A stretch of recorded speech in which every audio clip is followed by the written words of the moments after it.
एक बहुत ही प्यारा गांव था मिठासपुर, जहां रामू हलवाई की एक छोटी सी दुकान थी। रामू की जलेबियां शहर भर में मशहूर थी, एकदम कुरकुरी, रस से भरी। लेकिन रामू के साथ एक ही दिक्कत थी, उसकी अंधाधुंध लालच, जिसकी वजह से गांव को बहुत बड़ा नुकसान का सामना करना पड़ा। तो गाइस, आगे देखते हैं कि रामू ने ऐसा क्या किया जिसकी वजह से उसकी दुकान भी जल गई और गांव का भी बहुत बड़ा नुकसान हुआ। एक दिन गांव के मुखिया जी रामू की दुकान पर जलेबी खाने के लिए आए। रामू हलवाई की जलेबी पूरे गांव में मशहूर थी और सभी उसी की दुकान पर जलेबी खाने के लिए जाया करते थे। मुखिया जी रामू से बोल पड़े, अरे रामू भाई, आज तो जलेबियां बड़ी चमक रही हैं। क्या बात है, चाशनी में सोना घोल दिया है क्या? इतना चमकदार जलेबी पहली बार देखा है। खाने में कितनी स्वादिष्ट होगी ये। तभी रामू मुस्कुराते हुए पर मन ही मन सोचते हुए सारा हिसाब लगाकर उनसे बोल पड़ता है, अरे मुखिया जी, सोना तो नहीं है पर मेहनत बहुत है इसमें। पर क्या बताऊं, घी के दाम आसमान छू रहे हैं। अब 100 रुपये पाव में मेरा क्या होगा? क्या बचेगा उसमें से? आप ही बताइए। क्या मैं बच्चों को भूखा मार दूं क्या? इतना दाम बढ़ चुका है और लोग मानते नहीं हैं पैसे ज़्यादा देने पर। मुखिया जी बोल पड़ते हैं, अरे भाई, अभी कल ही तो दाम बढ़ाए थे। रामू तभी उनको टोकते हुए बोला, वो कल की बात है मुखिया जी। आज की हवा अलग है, आज का पानी अलग है। अगर स्वाद चाहिए तो जेब तो ढीली करनी ही पड़ेगी। तभी ये जवाब सुनकर मुखिया जी वहां से चल पड़ते हैं। पूरे गांव में सभी रामू की दुकान पर जलेबी खाया करते थे। इस बात का रामू को बहुत घमंड था। उसे ऐसा लगता था कि उससे अच्छी जलेबी कोई भी नहीं बनाता। उसे लगता कि वो जितने भी पैसे में जलेबी बेचे, गांव वालों को वो खरीदनी ही पड़ेगी, क्योंकि वो लोग उसकी जलेबी के स्वाद के अब अधीन हो गए थे। उसने सोचा कि क्यों ना वो अपनी जलेबी का प्राइस बढ़ा दे। उसने सोचा कि वो जलेबी का साइज़ थोड़ा छोटा कर देगा और चाशनी की जगह उसमें केमिकल मिलाएगा, जिससे कि उसका मुनाफा डबल हो जाएगा और वो रातों रात अमीर हो जाएगा। ऐसा घटिया ख्वाब वो अपने दिमाग में सोच ही रहा होता है कि अचानक से एक आवाज़ उसे सुनाई देती है। आज बारिश भी खूब तेज़ हो रही थी और जलेबी की बिक्री भी बहुत ज़्यादा हो रही थी। पीपल के पेड़ के पास रामू जलेबी वाले का अड्डा था। हर कोई जानता था कि जलेबी सिर्फ वहीं मिलेगी। और आज उसने जो अजीब सी आवाज़ सुनी, उसके मन में डर बैठ गया। अचानक उसकी दुकान पर से सभी ग्राहक चले गए और एक बूढ़ी औरत उसकी दुकान पर आई। आज से पहले रामू ने उस बूढ़ी औरत को गांव में पहले कभी नहीं देखा था। वो देखने में बहुत गरीब प्रतीत हो रही थी। वो रामू से हाथ जोड़कर बोल पड़ी, बेटा, बड़ी भूख लगी है, एक जलेबी खिला दो, भगवान तुम्हारा भला करेगा। बहुत दुआएं दूंगी मैं तुम्हें, मेरी मदद करो। तभी रामू उससे गुस्से में बोल पड़ता है, दुआओं से मेरा पेट नहीं भरता दादी। अगर यह खानी है तो पैसा देना पड़ेगा। यहाँ दान पुण्य का काम नहीं चलता और दान पुण्य से दुकान नहीं खुलती। पैसे हैं तो बोलो, वरना आगे बढ़ो। ग्राहक का टाइम खोटा मत करो। बुढ़िया उससे बड़ी नरम आवाज में बोली, बेटा, इतनी लालच भी मत कर, लालच का फल कड़वा होगा। अरे जाओ जाओ, ज्ञान मत बांटो यहाँ पर। मेरी जलेबी कड़वी नहीं, सबसे मीठी है। चलो भागो यहाँ से, और भी कस्टमर हैं लाइन में। तभी बुढ़िया मुस्कुराती है और बड़बड़ाते हुए वहां से चली जाती है। ठीक है बेटा, आज से तेरी जलेबियां वैसे ही बनेंगी जैसा तेरा मन है। बड़ी चाहेगा बड़ी बनेगी, छोटी चाहेगा छोटी बनेगी। जितनी मिठास चाहेगा उतनी, पर साथ में सच्चाई का घोल भी होगा उसके अंदर। पर ये सब बातें रामू ने नज़रअंदाज कर दी। अगले दिन रामू हलवाई की दुकान पर जादू शुरू हो गया। रामू ने जैसे ही कढ़ाई में जलेबी छाननी शुरू की, कुछ अजीब हुआ। जलेबी अपने आप बढ़ने लगी, इतनी बड़ी कि कढ़ाई से भी बाहर निकलने लगी। रामू हैरान हो गया। अरे ये क्या हो रहा है? मैंने तो मैदा कम डाला था, फिर भी ये फूलकर हाथी जैसी क्यों हो रही है? अरे वाह, ये तो अच्छी बात है। एक जलेबी को 5 के भाव बेचूंगा। उसने एक जलेबी चखी। स्वाद लाजवाब।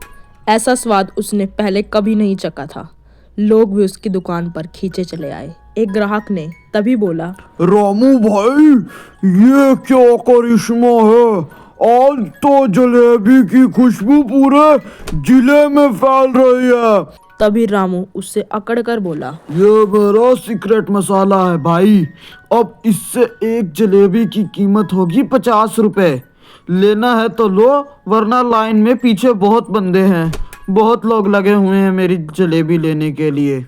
लेकिन जैसे ही उस ग्राहक ने जलेबी का पहला स्वाद चखा, वो चिल्ला पड़ा। वो एकदम से झनक गया और उसके मुंह नीला पड़ गया और उसे कड़वा नहीं बल्कि कुछ अजीब सा स्वाद महसूस हो रहा था। वो बोलने की कोशिश कर रहा था पर उसके मुंह से जैसे उसके अपने शब्द नहीं, रामू के मन की बातें निकलने लगी हों। वो ग्राहक अजीब आवाज में बोलने लगा, रामू ने कल गंदा तेल इस्तेमाल किया था और रामू ने चाशनी में मिलावट की है। रामू महालालची है, महालालची। रामू ये सब सुनकर हक्का बक्का रह गया। उसे समझ में नहीं आ रहा था कि ये राज उसे कैसे पता चला। ये तो किसी को भी नहीं पता था। जो भी जलेबी खा रहा था अब वो रामू के सारे काले सच बोल रहा था। बगल खड़ी एक औरत ने बोला, रामू गंदा तेल इस्तेमाल करता है जलेबी बनाने के लिए और मैदे की जगह इसमें केमिकल मिलाता है ताकि वो ज्यादा मुनाफा कमा सके। सभी ग्राहकों को रामू की सच्चाई पता चल गई और वो लोग रामू पर बहुत बुरी तरह से नाराज हुए। वो लोग रामू को मारने के लिए उसके पीछे दौड़ने लगे। रामू वहां से भाग पड़ा। उसने वो जलेबी की दुकान वहीं छोड़ दी और वो भागते भागते जंगल में आ गया। लोग उसके पीछे पीछे उससे बदला लेने के लिए भाग पड़े कि आज वो रामू को सबक सिखाकर ही रहेंगे। लेकिन तभी रामू भागते हुए उन लोगों को चकमा देकर एक गुफा के पास पहुंच गया। वो गुफा देखने में बहुत ज़्यादा डरावनी लग रही थी, जैसे सदियों से वहां पर कोई ना गया हो। और रामू उसी गुफा के अंदर छुप जाता है ताकि वो लोगों से बच जाए। क्या रामू बच जाएगा या फिर अभी कोई राज बाकी है, शायद उस बुढ़िया का श्राप। रामपुर गांव, जहां सुबह मुर्गे की बांग से होती थी और शाम चौपाल पर गपशप से। उसी गांव में रहता था एक बर्गर वाला, जिसने उस गांव की किस्मत को ही बदल दिया। कुछ ऐसा किया जिससे कि गांव में लोग रिपोर्टिंग के लिए शहर से आने लगे। एक दिन गांव की कच्ची सड़क पर एक रंग बिरंगा ठेला लगा था। ठेले पर लिखा था, शहर वाला टेस्टी बर्गर, सिर्फ यहाँ। शहर का स्वाद अब गांव में। ठेले वाले का नाम था पप्पू बर्गर वाला। पप्पू जोर से बोला, आओ भाइयों आओ, ऐसा बर्गर कहीं नहीं मिलेगा। शहर से भी कम दामों पे, पर शहर जैसा स्वाद। एक बार आओगे बार बार खाओगे। गांव वाले आपस में बात करने लगे। रामू काका बोल पड़ते हैं, अरे भाई, ये बर्गर गांव में नहीं, मतलब थोड़ा अजीब सी बात है ना। ऊपर से इसका नाम देख, शहर वाला बर्गर अब गांव में। क्या लगता है, सही है क्या ये? गांव में आलू टिक्की, छोले भटूरे, चाट पापड़ी ये सब बहुत फेमस था। बर्गर वर्गर गांव में नहीं चला करता था, पर अब पप्पू ने गांव में भी बर्गर बेचना शुरू किया और फास्ट फूड का काम शुरू किया। क्या वो इस काम में सफल हो पाएगा या फिर उसकी ज़िंदगी हमेशा के लिए बदल जाएगी? अभी पास खड़ा रमेश रामू काका से बोलता है, काका देखने में तो बड़ा स्वादिष्ट लग रहा है। मैंने तो आज तक नहीं खाया, क्योंकि शहर की चीज है ना, पहली बार गांव में आई है। चखने का तो बहुत दिल करता है। आओ खाने चलें क्या? तभी रामू काका रमेश से बोल पड़े, अरे नहीं बेटा, मैं तो तुमसे सिर्फ मजाक कर रहा था। ये चीजें अब मुझे कहाँ पचेंगी, जाओ तुम खाओ। पहले दिन पप्पू ने बर्गर सिर्फ 20 रुपये रेट में बेचे। पप्पू मीठी आवाज में गांव में बोलने लगा, भैया नुकसान में बेच रहा हूँ, बस प्यार चाहिए। पैसा तो कभी भी कमा सकता है इंसान, लोगों का भरोसा जीतना आना चाहिए। आओ आओ मेरे बर्गर खाओ। गांव के बच्चे बहुत खुश। अब गांव का हर बच्चा उसकी दुकान पर बर्गर खाने के लिए जाने लगा। पहले लोग शहर से सब चीज़ें लाते थे, पर अब ये गांव में ही उपलब्ध थी और गांव में लोग बहुत ज़्यादा उसकी दुकान पर जाने लगे। हर बच्चा वहीं जाता। बच्चा रोज यही कहता, मैं यही बर्गर खाऊंगा, मुझे यही खाना है। और गांव के लोग भी यह भरोसा करके कि ये पप्पू हमारे गांव का ही बंदा है और हमारे गांव में शहर की चीज़ लेकर आया है, तो हमें उसकी मदद करनी चाहिए। और इस भरोसे के साथ पप्पू की दुकान पर बर्गर खाने के लिए जाने लगे। गांव का हर बच्चा शाम छुट्टी होते ही स्कूल से बर्गर खाने के लिए पप्पू की दुकान पर आ जाता। पर पप्पू के मन में एक बहुत बड़ा षड्यंत्र चल रहा था। वह सोचता है, पहले लोगों को आदत लगाऊंगा बर्गर खाने की, फिर दाम बढ़ा दूंगा। लोग मेरे पास ही आएंगे बर्गर खाने के लिए। मेरा स्वाद ही लोगों को सिर्फ अच्छा लगेगा और इससे मैं बहुत पैसा कमाऊंगा। यही एक जरिया है जिससे मैं पैसा कमाकर गांव का सबसे अमीर बन सकता हूँ। पूरा गांव अब बर्गर का दीवाना हो गया। हर किसी को सिर्फ पप्पू बर्गर वाले के ही बर्गर अच्छे लगने लगे। एक हफ्ते बाद अब पप्पू ने अपनी दुकान का बोर्ड बदल दिया। बर्गर 50 रुपये। रामू काका पप्पू की दुकान पर आते हैं और वो देखकर आश्चर्यचकित हो जाते हैं कि पहले बर्गर 20 का और अब 50 का। वो पप्पू से बोल पड़ते हैं, अरे पप्पू, दाम कैसे बढ़ गया इस बर्गर का? ये तो 20 रुपए का हुआ करता था और स्वाद ये भी टेस्टी था। खैर स्वाद को छोड़ तू, तुमने इतना दाम बढ़ा दिया इसका 50 रुपए। अब गरीब बंदा इसे कैसे खाएगा? तभी पप्पू चालाकी से बोला, काका जी, महंगाई बढ़ गई है, तेल ब्रांड का आना पड़ता है और सब महंगा हो गया है। अब तुम सब्जियां ही देख लो, गाजर मटर 50 रुपए किलो। अब बताओ, इतनी महंगी खरीदूंगा तो कमाऊंगा कैसे? थोड़ा तो दाम बढ़ाना पड़ेगा ना। गांव वाले तभी बोल पड़ते हैं, चलो ठीक है, स्वाद तो अच्छा है, पैसे देकर स्वाद अच्छा मिल रहा है तो कोई दिक्कत नहीं है। अगर स्वाद ही खराब हुआ और पैसे भी देने पड़े, उसमें कोई फ़ायदा नहीं है। कोई नहीं पप्पू, तुम ऐसे ही बनाते रहो, बढ़िया है, अच्छा लगता है तुम्हारा बर्गर खाने में, कोई बात नहीं। पप्पू के चेहरे पर चालाक मुस्कान थी, पर अभी पप्पू ने अपनी असली गेम शुरू नहीं की थी। वो दाम ज़्यादा के साथ साथ लोगों की ज़िंदगी से खेल रहा था। ये जानने के लिए आपको वीडियो को एंड तक देखना होगा। ऐसे इंटरेस्टिंग वीडियो के लिए हमारे चैनल को सब्सक्राइब कीजिए और लाइक कीजिए इस वीडियो को। पप्पू के चेहरे पर अब एक चालाक मुस्कान थी। वो हंसते हुए बोला, अब असली कमाई शुरू होगी। अब पप्पू ने घटिया सामग्री इस्तेमाल करनी शुरू कर दी। तो इस बात से कोई फर्क नहीं पड़ रहा था कि वो लोगों की जिंदगी के साथ खेल रहा था। उसे सिर्फ अपना बिजनेस और पैसे से मतलब था। एक बच्चा उसकी दुकान पर बर्गर खाने के लिए आता है और बर्गर टेस्ट करते ही बोल पड़ता है, अंकल, आज बर्गर थोड़ा कड़वा है और स्वादिष्ट नहीं लग रहा रोज की तरह। तभी पप्पू से डांटते हुए बोलता है, जो मिल रहा है चुपचाप खा लो, ज़्यादा नखरे मत करो, खाना है तो खाओ वरना जाओ यहाँ से। अब गांव में लोग बीमार पड़ने लगे थे और बहुत ज़्यादा उनकी तबीयत में दिक्कतें आने लगी थी। गांव में हर बच्चा उस बर्गर को खाता था और इसकी वजह से उन्हें बहुत सी समस्याओं का सामना करना पड़ रहा था। गांव वालों को ऐसा लग रहा था कि ये सब पप्पू का किया धरा है, पर किसी के पास कोई सबूत नहीं। एक दिन रामू काका पप्पू की दुकान पर जाते हैं और उसे बोलते हैं, पप्पू बेटा, गांव में सब बच्चों की तबीयत खराब होने लगी है। समझ में नहीं आ रहा है उनके क्या हो रहा है। हर किसी बच्चे का पेट दुख रहा है तो किसी को उल्टी हो रही है। पता नहीं क्या हो गया उन्हें एकदम से। तभी पप्पू बोल पड़ता है, रामू काका, सच बताऊं तो ये गांव वाले मेरी कमाई से जलते हैं। मैंने काम अच्छा कर लिया है ना अब, इसलिए सब लोग कह रहे हैं कि मेरे बर्गर में मिलावट है। कर पप्पू रामू काका की बात वहीं काट देता है, पर असलियत तो पप्पू जानता था। गांव के मास्टर जी एक दिन पप्पू की दुकान पर बर्गर खाने के लिए आते हैं। पप्पू की दुकान पर पहले ही बहुत ज़्यादा भीड़ होती है। उन्हें भी यह लगता है कि पप्पू सच में बहुत अच्छे बर्गर बनाता होगा। वो उससे बातें करने लगते हैं, अरे पप्पू भैया, क्या हाल चाल?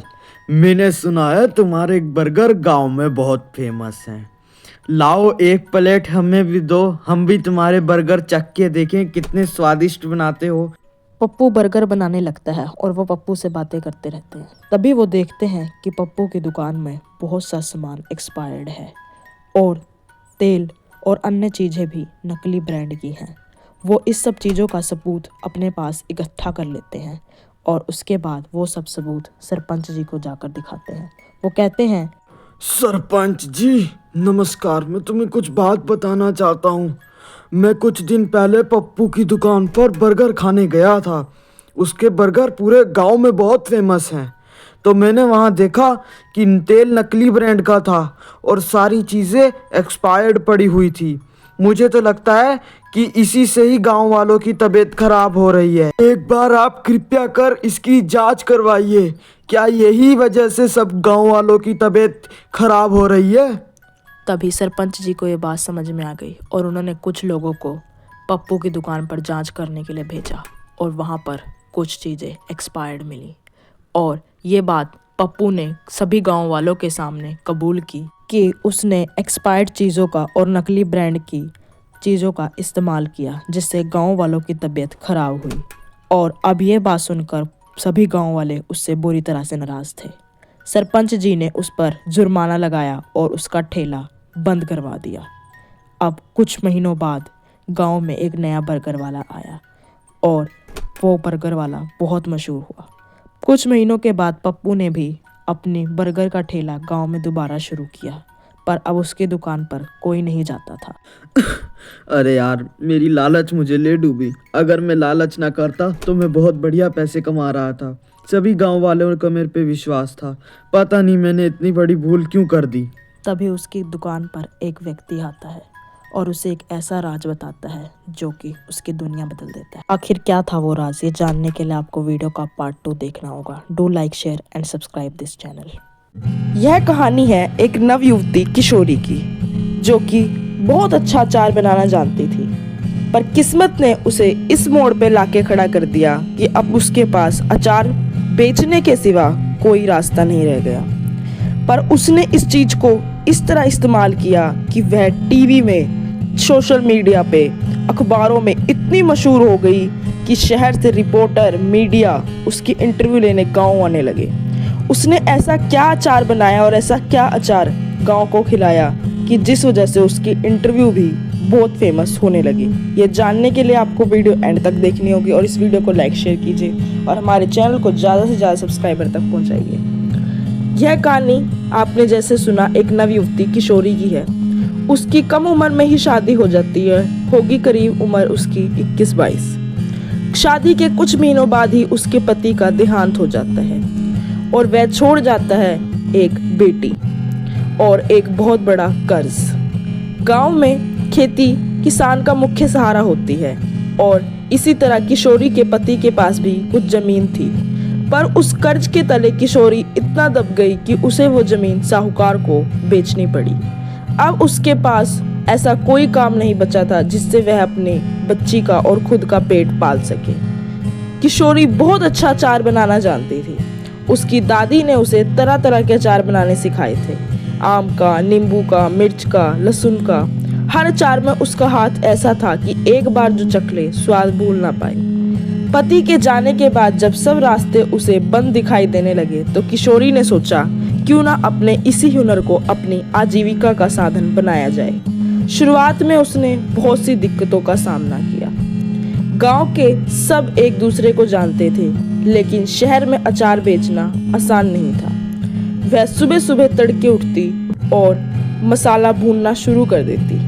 इतनी अच्छी खुशबू आती जब वह मसाला भूनती कि पूरे गांव में वो खुशबू फैल जाती।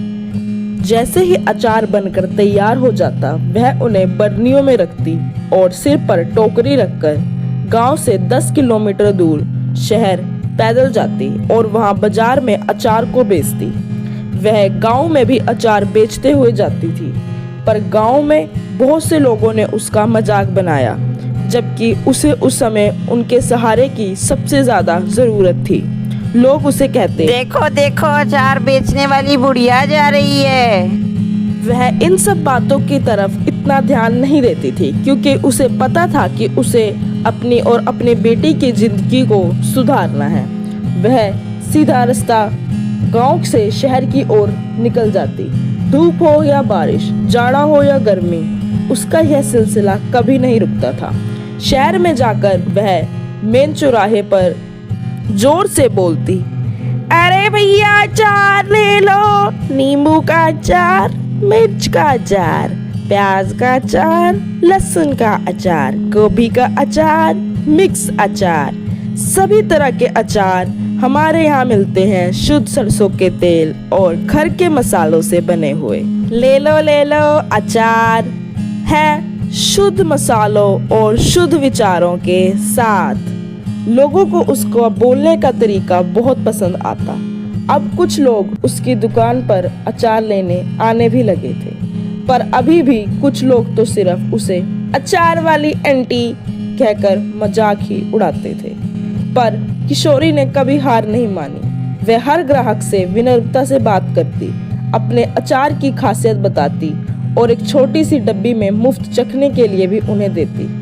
धीरे धीरे उसके अचार का स्वाद लोगों की जुबान पर चढ़ने लगा था, क्योंकि उसकी खासियत थी कि वह कभी बाजार से मिलने वाले मसालों का इस्तेमाल नहीं करती थी। सारे मसाले खुद पीसती थी और शुद्ध सरसों का तेल इस्तेमाल करती थी। स्वच्छता का भी वह पूरा ध्यान रखती थी। एक बार की बात है, बहुत जोर की बारिश होती है और उसकी सारी बर्नियां बारिश में भीग जाती हैं और उसका सारा अचार खराब हो जाता है। वह कैसे तैसे भागते हुए गांव पहुंचती है और उसके सारे कपड़े भीग जाते हैं और उसका सारा अचार खराब हो जाता है।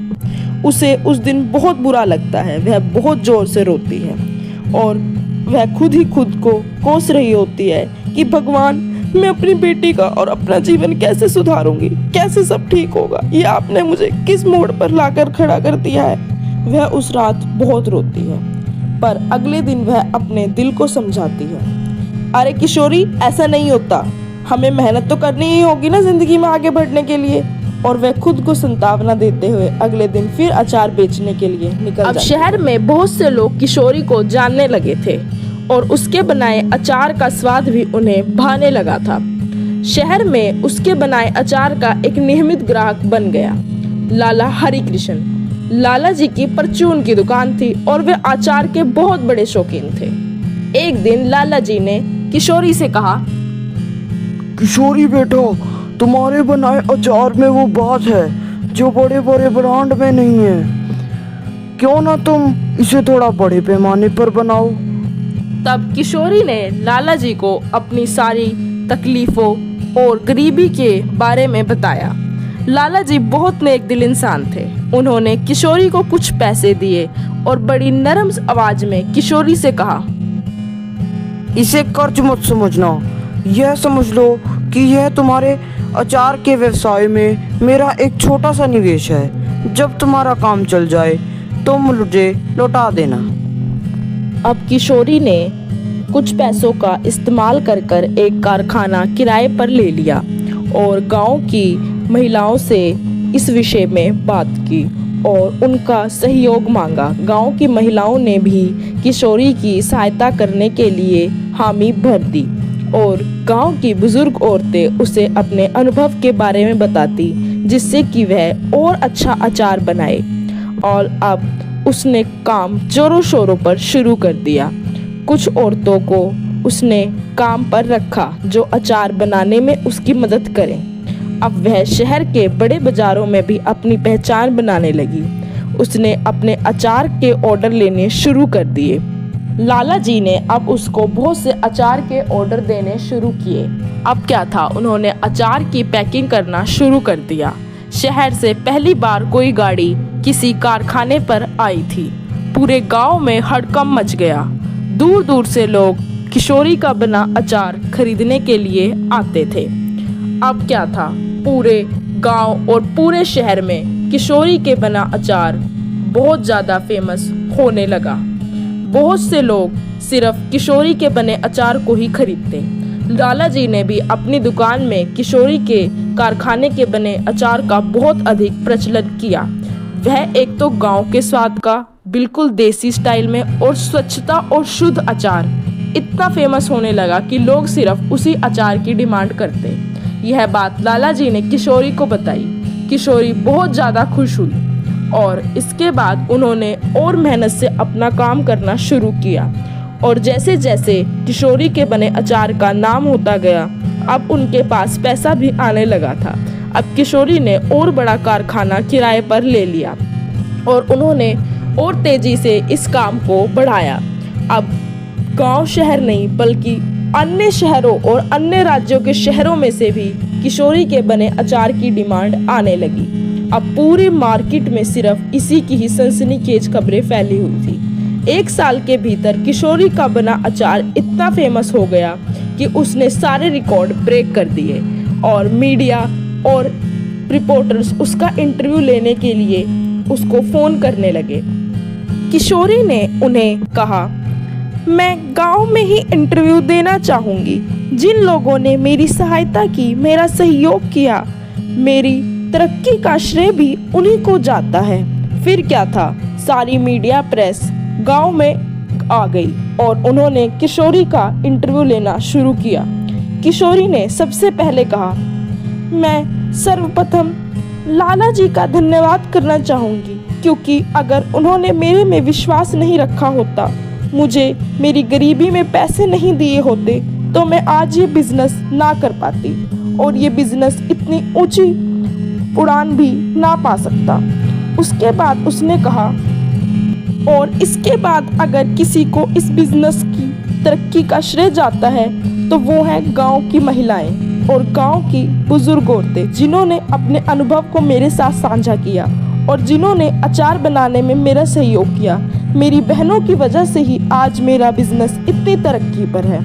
मैं आप लोगों का बहुत धन्यवाद करती हूँ। अब और बड़े बिजनेसमैन भी लाला जी से किशोरी के द्वारा बना अचार खरीदने की डिमांड करने लगे। लाला जी ने उन्हें किशोरी के कारखाने का पता बताया और अब किशोरी के द्वारा बनाया हुआ अचार बहुत ज़्यादा फेमस हो गया। अरे यार, यहाँ इतने कैमरे क्यों हैं और इतने सारे रिपोर्टर? आखिर क्या होने वाला है यहाँ पर और इतनी भीड़ क्यों है? सबके मुंह पर बस यही सवाल था और चारों तरफ रंग बिरंगी रोशनियां फैली हुई थी। आखिर खासपुरा के बाहरी इलाके में ऐसा क्या होने वाला था जिसके लिए इतनी भीड़ उमड़ी हुई थी? यह जानने के लिए आपको वीडियो एंड तक देखनी होगी। खासपुरा के बाहरी इलाके में बसा अन्नपूर्णा स्टूडियो आज किसी उत्सव के मैदान से कम नहीं लग रहा था। रंग बिरंगी रोशनी, कैमरों की भिनभिनाहट और उत्साहित दर्शकों की तालियों की गड़गड़ाहट हवा में घुली हुई थी। यह ग्रैंड फिनाले था। आखिर किस चीज का? यह वीडियो के एंड में आपको पता चलेगा, इसलिए चैनल को सब्सक्राइब कीजिए और इस वीडियो को लाइक शेयर कीजिए। यह ग्रैंड फिनाले इतना बड़ा था कि पूरा देश इसे टीवी पर देख रहा था। 3 प्रतिभागी अपनी कुकिंग स्टेशनों पर खड़े थे। उनके चेहरे पर दृढ़ संकल्प और थोड़ी घबराहट का मिश्रण था। ये प्रतिभागी थे 35 वर्षीय गृहिणी कमला, जिनके पारंपरिक पंजाबी रसोई की खुशबू पूरे देश को दीवाना बना चुकी थी। दूसरे कंटेस्टेंट थे 28 वर्षीय सॉफ्टवेयर इंजीनियर आदित्य, जो अपनी मॉलिक्यूलर गैस्ट्रोनॉमी की जटिल तकनीकों से जजों को हर बार चौंका देते थे।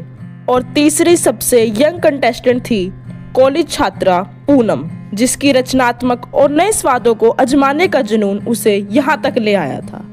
जजों की प्रतिष्ठित तिकड़ी शेफ अनुज, शेफ राधिका और शेफ अजय मंच पर विराजमान थे। उनकी आंखों में उत्सुकता और अपेक्षा के भाव थे। जो दर्शक वहां पर मौजूद थे, उनका ध्यान तो वहां से हट नहीं रहा था और जो टीवी पर भी उन्हें देख रहे थे, वह भी एक पल के लिए अपनी आंखें नहीं झपका रहे थे, क्योंकि आज सबको इस बात का इंतजार था कि आखिर इस ग्रैंड फिनाले में कौन विजेता होगा, क्योंकि इस फिनाले तक पहुंचने के लिए सभी कंटेस्टेंट ने बहुत मेहनत की थी। नमस्कार दोस्तों, आज हम देखेंगे कि कौन बनेगा मास्टर कुक का विजेता। शेफ अजय ने आज का चैलेंज तीनों कंटेस्टेंट के लिए अग्नि परीक्षा होने वाला था। सभी घबराए हुए थे, क्योंकि ना जाने आज ऐसा क्या चैलेंज मिलना था और क्या पूरे समय में वह डिश पूरी बन भी पाएगी, ये सभी के दिमाग में घूम रहा था। आज का चैलेंज था क्रॉस मील बनाना, एक ऐसे व्यंजन जो उनकी रचनात्मक, तकनीकी कौशल और स्वाद की गहरी समझ को प्रदर्शित करे। उन्हें 3 घंटे का समय दिया गया। पहले तो कंटेस्टेंट को ऐसा लगा कि 3 घंटे में क्या ये हम बना भी पाएंगे। घड़ी की टिक टिक शुरू होते ही स्टूडियो में हलचल मच गई। कमला तुरंत अपनी सामग्री की ओर बढ़ी। वहां पर सभी कंटेस्टेंट के लिए रसोई उपलब्ध कराई गई थी और साथ ही साथ स्टोर भी दिया गया था, जिसमें से वह अपने हिसाब से जो भी उन्हें बनाना है वह सामान ले सकते थे। उनके हाथ वर्षों के अनुभव से तेजी से चल रहे थे। कमला ने चुना सरसों का साग। एक आधुनिक संस्करण पर वह काम कर रही थी, जिसके साथ उन्होंने मक्की की रोटी, क्रिस्पी टॉर्टिला और सफेद मक्खन के फोम को परोसने की योजना बनाई। आदित्य ने अपने लैब जैसे दिखने वाली जगह पर जटिल उपकरणों को व्यवस्थित करना शुरू किया, क्योंकि आखिर वह अपनी सॉफ्टवेयर इंजीनियरिंग स्किल से कहाँ पीछे हटता। उसने बनाने की सोची डीकंस्ट्रक्टेड बिरयानी। अब यह नाम से ही इतनी अजीब थी, पर खाने में क्या पता वह बहुत टेस्टी हो जाए। इसीलिए उसने अपनी बिरयानी को इतना अलग नाम दिया, जिसमें हर तत्व को अलग अलग तरीके से पकाया गया। फिर एक कलात्मक तरीके से उसने प्लेट पर सजाने का सोचा। उसके दिमाग में नाइट्रोजन फिजिंग, स्फेरिफिकेशन और इमल्शन जैसी तकनीकें घूम रही थी, और उसने अपने जवाब से जजों को भी चौंका दिया था। पूनम हमेशा की तरह एक नए और अप्रत्याशित संयोजन के साथ आगे बढ़ रही थी, जैसे कि वह केले के फूल से एक स्वादिष्ट कड़ी बना रही थी, जिसे नारियल के दूध और मसालों के साथ पकाया जाना था। इसके साथ वह साबूदाने के पापड़ और इमली की खट्टी मीठी चटनी परोसने वाली थी। जैसे जैसे समय बीत रहा था, स्टूडियो में तरह तरह की खुशबू फैलने लगी थी। मसालों की तीखी महक, सब्जियों की सौंधी खुशबू और फलों की मीठी सुगंध हवा में तैर रही थी। जज बारी बारी से हर प्रतिभागी के स्टेशन पर जा रहे थे और उनसे उनके व्यंजन के बारे में पूछ रहे थे और उनकी प्रगति पर नजर रख रहे थे। कमला थोड़े तनाव में थी। उनकी साग की ग्रेवी थोड़ी पतली हो गई थी। उन्हें डर था कि यह उनके व्यंजन के स्वाद को प्रभावित कर सकता है। उन्होंने जल्दी से कुछ गाढ़ा करने वाली सामग्री मिलाई और उम्मीद की कि शायद यह काम कर जाएगा, क्योंकि अब उनके पास ज़्यादा समय नहीं बचा था। आदित्य अपनी एक जटिल सॉस बनाने में मुश्किलों का सामना कर रहा था। इमल्शन बार बार टूट रहा था। उन्हें लग रहा था कि समय उनके हाथ से निकलता जा रहा है। फिर उसने समय को देखते हुए बूंदी का रायता बनाने की सोची और उसे बिरयानी के साथ सर्व करने का प्लान बनाया। पूनम शांत और केंद्रित थी। वह आत्मविश्वास से अपने काम में लगी हुई थी, हर कदम को ध्यान से माप रही थी। उसके चेहरे पर एक रचनात्मक मुस्कान थी, जैसे वह किसी कलाकृति को आकार दे रही हो। आखिरी घंटे में तनाव और बढ़ गया। प्रतिभागियों के हाथ तेजी से चलने लगे। जजों के चेहरे भी गंभीर थे। वे हर छोटी बारीकी पर ध्यान दे रहे थे। सभी लोग जो उन्हें दर्शक के रूप में देखने आए थे, उनकी सांसें भी रुकी हुई थी। वे जानना चाहते थे कि अंत में क्या होने वाला है। शेफ राधिका ने कहा, "Only 10 minutes left." स्टूडियो में एक सन्नाटा छा गया, जिससे सिर्फ बर्तनों की खटर-पटर और प्रतिभागियों की तेज सांसों की आवाज ही तोड़ रही थी। कमला ने अपनी प्लेटिंग शुरू कर दी। उन्होंने साग को कटोरे में डाला, उसके ऊपर सफ़ेद मक्खन का फोम सजाया और क्रिस्पी टॉर्टिला को खूबसूरती से लगाया। इसी के साथ साथ आदित्य ने अपनी डीकंस्ट्रक्टेड बिरयानी को एक आधुनिक कलाकृति की तरह सजाया। चावल के मोती, सब्जियों के रंगीन टुकड़े और प्लेट पर एक आकर्षण वाला पैटर्न भी बनाया। साथ ही साथ बूंदी का रायता भी सर्व किया। और इसी के साथ पूनम ने अपने केले के फूल की करी को मिट्टी के बर्तन में परोसा, जिसके चारों ओर साबूदाने के पापड़ और इमली की खट्टी मीठी चटनी छोटे छोटे कटोरों में रखी। उनकी प्रस्तुति में सादगी और सुंदरता का अद्भुत मिश्रण था। सभी जजों ने हर व्यंजन को चखा, उसकी खुशबू, स्वाद और प्रस्तुति का बारीकी से मूल्यांकन किया। उनके चेहरे पर कभी प्रशंसा का भाव आता तो कभी वे गहरी सोच में डूब जाते। कमला का बनाया हुआ साग पारंपरिक होते हुए भी आधुनिकता का स्पर्श लिए हुए था। जजों ने उसके संतुलित स्वाद और लाजवाब प्रस्तुति की सराहना की। आदित्य की डीकंस्ट्रक्टेड बिरयानी तकनीकी रूप से बहुत उन्नत, लेकिन कुछ जजों को लगा कि स्वाद उतना प्रभावशाली नहीं है जितना कि उसकी प्रस्तुति। पूनम के द्वारा बनाई केले के फूल की करी ने सभी को आश्चर्यचकित कर दिया। उसका अनोखा स्वाद और मसालों का सही संतुलन जजों को बहुत पसंद आया। उन्होंने उसकी रचनात्मकता और आत्मविश्वास की भी प्रशंसा की। निर्णय क्षण आ गया। तीनों प्रतिभागी मंच पर एक साथ खड़े थे। उनके दिलों की धड़कनें तेज हो रही थी। शेफ अजय ने एक गहरा सांस लिया और कहा, आज का मुकाबला बहुत ही शानदार रहा। आप तीनों ने अपनी प्रतिभा और जुनून का अद्भुत प्रदर्शन किया। फिर शेफ राधिका ने कहा, लेकिन इस प्रतियोगिता का एक ही विजेता हो सकता है, वह जिसने आज अपने व्यंजन में स्वाद, तकनीकी और रचनात्मकता का सबसे अच्छा संयोजन दिखाया हो। तभी शेफ अनुज ने परिणाम घोषित करते हुए गर्व और उत्साह से कहा, और इस साल के मास्टर कुक की विजेता है पूनम। खुशी के आंसू से पूनम की आंखें नम थी। स्टूडियो में तालियों की गड़गड़ाहट और खुशी की चीखें गूंज उठी। कमला और आदित्य ने भी मुस्कुराकर उसे बधाई दी। वह मंच पर आगे बढ़ी, जजों से ट्रॉफी ली और शेफ कोट प्राप्त किया। यह खिताब पूनम के लिए बस एक पहचान नहीं थी, बल्कि उसके सपनों को उड़ान देने का एक पंख था। गाइज, इस वीडियो को लाइक शेयर कीजिए और हमारे चैनल को जल्द से जल्द 500 सब्सक्राइबर तक पहुंचाइए।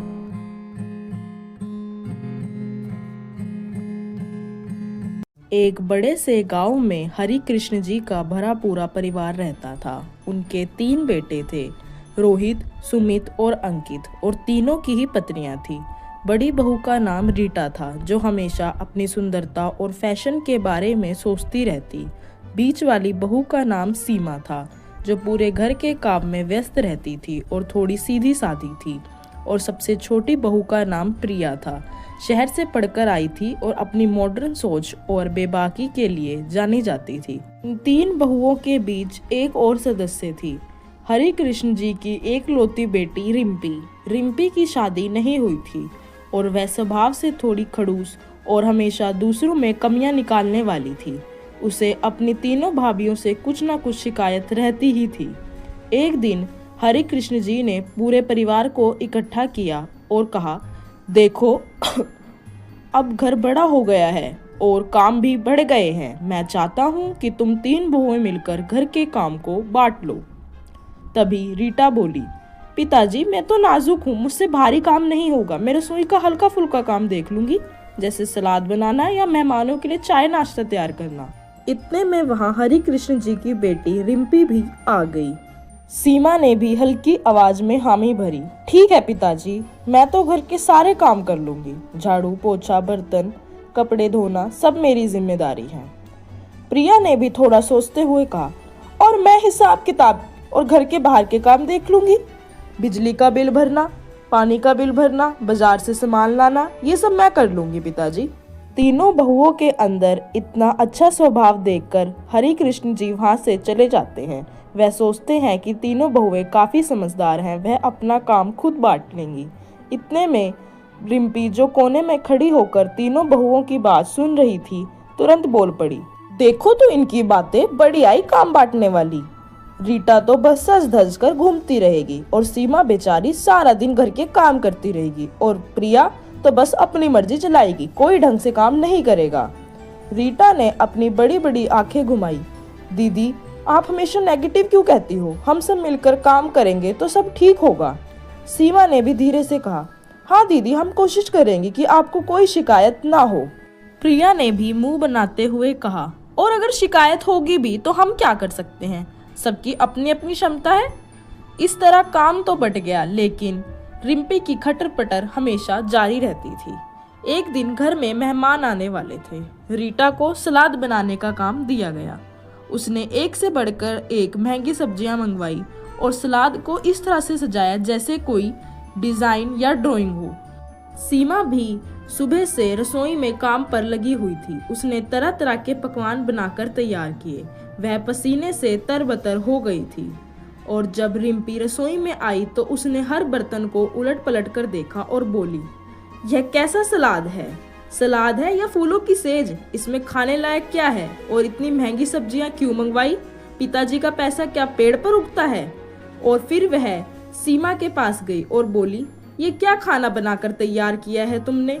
दाल में नमक कम है, सब्जी में मिर्च ज्यादा है और चावल तो बिल्कुल कच्चे लग रहे हैं। सीमा का यह सब सुनकर चेहरा उतर गया। उसने इतनी मेहनत की थी और बदले में उसे सिर्फ बुराई सुनने को मिल रही थी और रीटा का तो मुंह बन गया।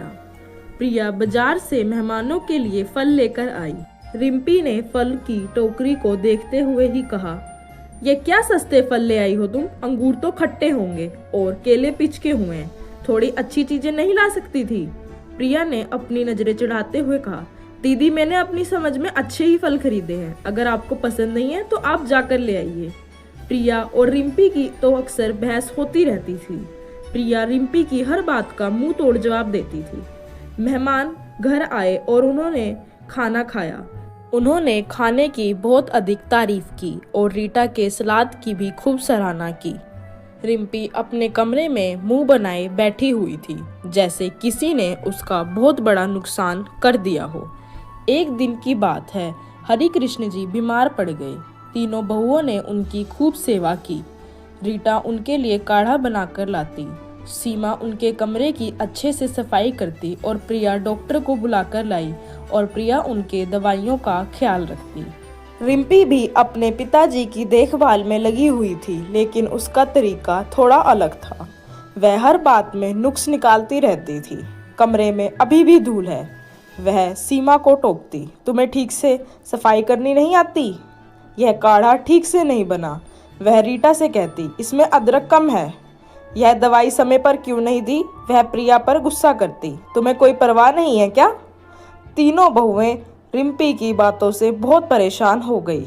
एक शाम जब रिम्पी अपने कमरे में गई तो तीनों बहुएं आपस में बात करने लगी।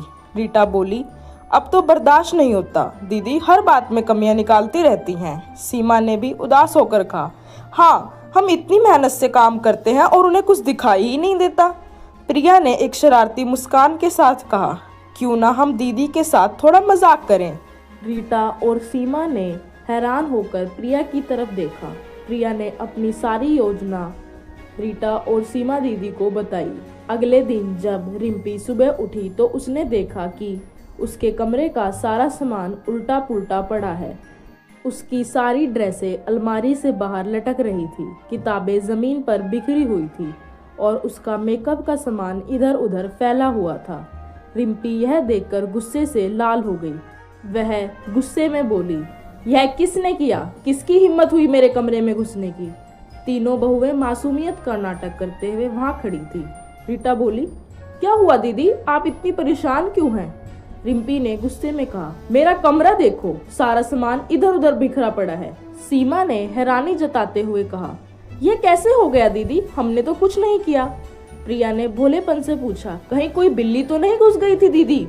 रिम्पी को उनकी बातों पर बिल्कुल यकीन नहीं हुआ, लेकिन उसके पास कोई सबूत नहीं था। वह बड़बड़ाती हुई अपने कमरे को ठीक करने लगी। अगले दिन रिम्पी को अपनी अलमारी से एक अजीब सी आवाज सुनाई दी। उसने डरते डरते अलमारी खोली तो उसमें ढेर सारे गुब्बारे निकले और फूटने लगे। रिम्पी डर के मारे चीख पड़ी। तीनों बहुएं नीचे से जल्दी ऊपर आई और वह तीनों रिम्पी को देखकर हंसने लगी। रिम्पी को समझ में आ गया कि यह सब उनकी करतूत है। वह गुस्से से बोली, तुम लोगों ने किया है ना ये सब, मैं पिताजी से शिकायत करूंगी। रीटा ने हंसते हुए कहा, दीदी थोड़ा हंस भी लिया कीजिए, हमेशा गुस्सा क्यों करती रहती हो? सीमा ने कहा, हम तो बस थोड़ा मजाक कर रहे थे दीदी, आपको परेशान करने का हमारा कोई इरादा नहीं था। प्रिया ने शरारती अंदाज में कहा, और वैसे भी आप हमेशा हमारी कमियां निकालती रहती हैं, तो हमने आपके साथ बस थोड़ा सा मजाक किया। रिम्पी थोड़ी देर तक उन्हें घूरती रही, फिर वह भी हंस पड़ी। उसे एहसास हुआ कि वह हमेशा दूसरों में कमियां निकालती रहती है और शायद इसी वजह से घर में सभी उससे थोड़ा दूर रहते हैं। उस दिन के बाद से रिम्पी के स्वभाव में बदलाव आना शुरू हुआ। उसने उन तीन बहुओं को बुलाया और कहा, मुझे माफ़ कर दीजिए, मैं हमेशा आप लोगों की गलती निकालती रहती थी। उन तीन बहुओं ने भी रिम्पी का सम्मान किया और अब वह तीनों बहुएं और उनकी ननद खुशी खुशी घर में रहने लगे। एक बार की बात है, एक गगन नाम का व्यक्ति था। वह कम पढ़ा लिखा था, परंतु उसके पास खेती के लिए बहुत जमीन थी। इसलिए गगन के पिताजी ने सोचा कि गगन का विवाह किसी पढ़ी लिखी लड़की से किया जाए, तो वह घर का हिसाब किताब भी संभाल लेगी। गगन जिस गांव में रहा करता था, वहां पर कोई भी सुख सुविधा नहीं थी, ना ही स्कूल, ना ही अच्छे हॉस्पिटल्स थे और सड़कें भी टूटी फूटी और सीवरेज भी नहीं थी। पर गगन की पत्नी शहर की थी, वहाँ सब सुख सुविधाएं थी। जब वह गांव में आती है तब वह गांव के माहौल को देखकर चौंक जाती है। शादी के कुछ दिन के बाद ही गगन की पत्नी के साथ कुछ ऐसा होता है जिससे कि उसकी ज़िंदगी हमेशा के लिए बदल जाती है। यह हम आपको वीडियो में आगे बताएंगे, इसलिए जल्दी से चैनल को सब्सक्राइब कीजिए और इस वीडियो को लाइक कीजिए और शेयर कीजिए। तो जैसे कि आपको पता ही चला कि गगन कम पढ़ा लिखा है और उसके पिताजी एक पास के गांव में उसकी शादी के लिए बात चलाते हैं। वहां पर उन्हें पता चलता है कि एक लड़की है जो कि पढ़ी लिखी है और फिलहाल अपनी पढ़ाई के लिए शहर में अपने मामा मामी के साथ रहती है। फिर उसके पिताजी से गगन के पिताजी बात करते हैं। देखिए, मैं आपसे कोई भी बात छिपाना नहीं चाहता। मेरा बेटा गगन थोड़ा कम पढ़ा लिखा है और हमारे पास खेती के लिए बहुत ज़मीन है, इसलिए हमें पढ़ी लिखी बहू चाहिए जो यह सब संभाल सके। फिर मुझे आपकी बेटी के विषय में पता चला। मुझे बहुत खुशी होगी अगर आप अपनी बेटी का विवाह मेरे बेटे गगन के साथ तय कर दें। उसके बाद यह बात लड़की के पिताजी उसके मामा मामी को बताते हैं और उसके मामा मामी लड़की को लेकर गांव आ जाते हैं। फिर लड़की के पिताजी लड़की के मामा मामी को बताते हैं कि परी के लिए एक गगन नाम के लड़के का रिश्ता आया है। गगन बहुत अच्छा लड़का है और अच्छे परिवार से संबंध रखता है।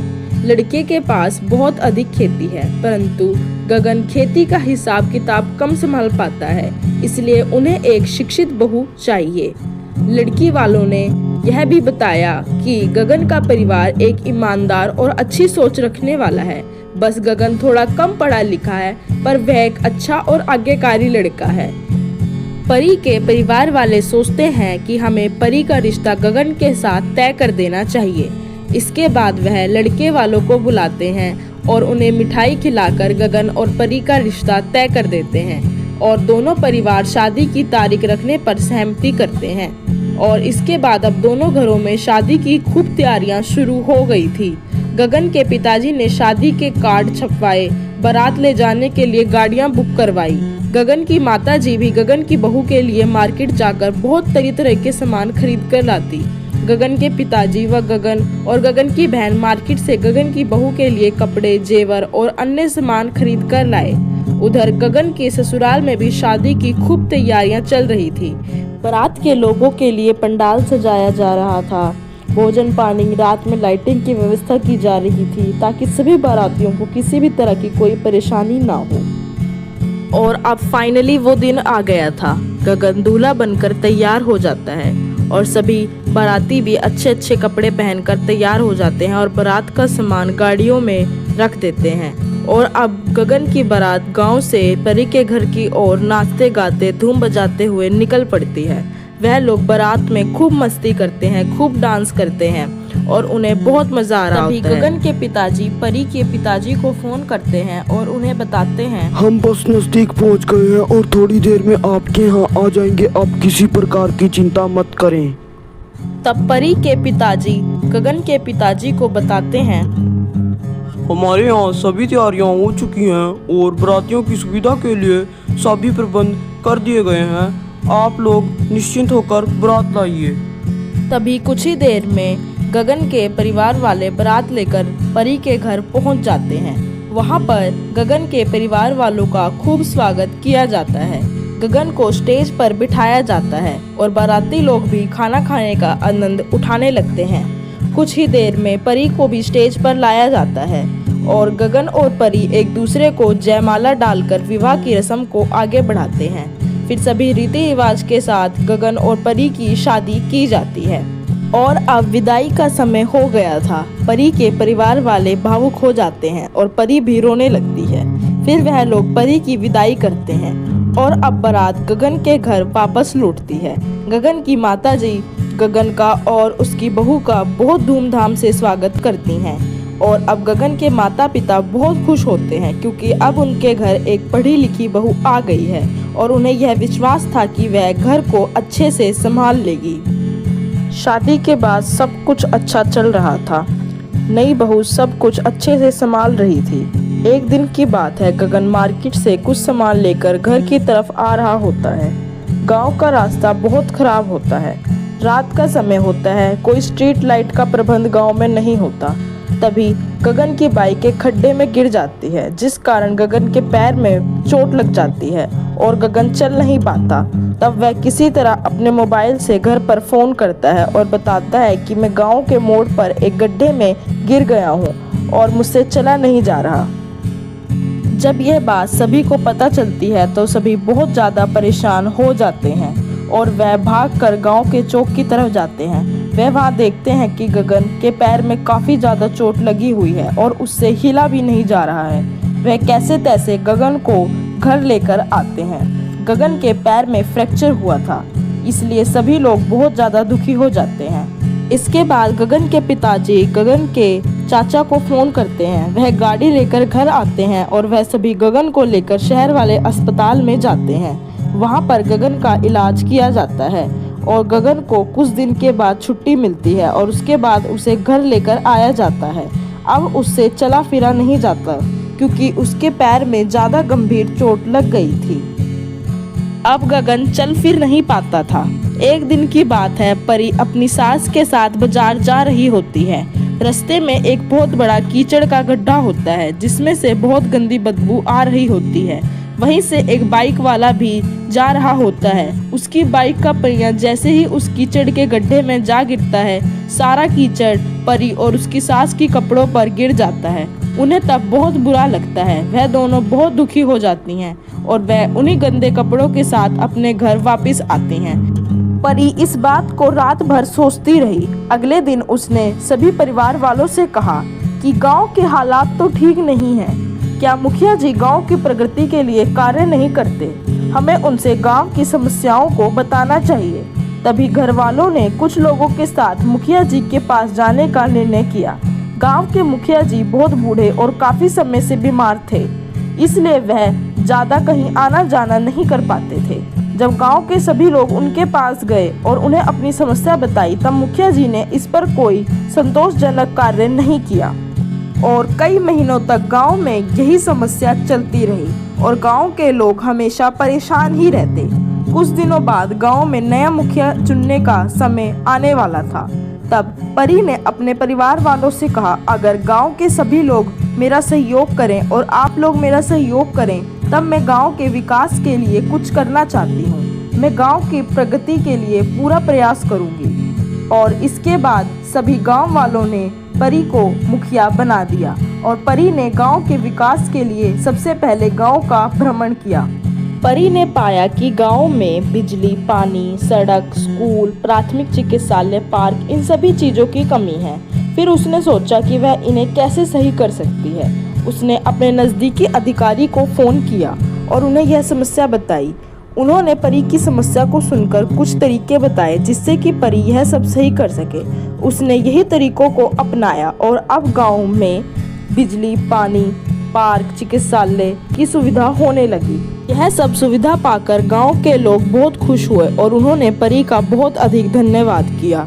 परी के घर बहुत अधिक खेती थी, पर ना ही खेती करने के लिए उनके पास नए उपकरण थे और ना ही तकनीक। तब परी ने कृषि शिक्षा सीखना जरूरी समझा। उसने सोचा कि वह कृषि शिक्षा सीखकर अपने घर के खेतों का उत्पादन और अधिक बढ़ा सकती है। उसने यह बात अपने घर वालों से की और उन्होंने परी को कृषि शिक्षा सीखने की अनुमति दे दी। अब परी ने कृषि शिक्षा को सीखा और उसके बाद उसका इस्तेमाल कर अपने घर के खेतों की फसलों को और अधिक अच्छे तरीके से उगाया और कृषि उत्पादन को बढ़ाया और अब उनकी आमदनी भी बढ़ गई।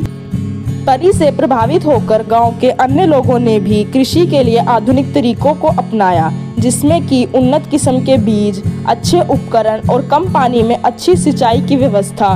यह सब अपनाकर उन्होंने भी अपने कृषि उत्पादन को बढ़ाया और अब उन लोगों की भी आमदनी ज़्यादा हो गई।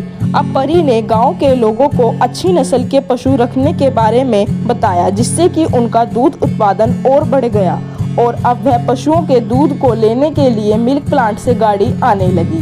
अब सड़कें काफ़ी अच्छी बन चुकी थी और हर जगह स्ट्रीट लाइट भी लग चुकी थी, तो गांव में फेरी वाले भी आने लगे और अब गांव में रौनक बढ़ गई और हर जगह चहल पहल रहने लगी।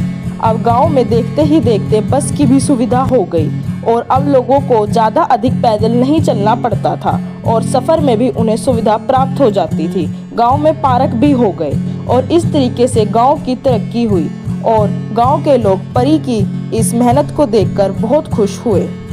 गाइस, इस वीडियो को लाइक करें, शेयर कीजिए और ऐसी इंटरेस्टिंग वीडियो के लिए हमारे चैनल के साथ बने रहिए और हमारे चैनल को प्लीज़ सब्सक्राइब करके बेल आइकन को प्रेस कर दीजिए।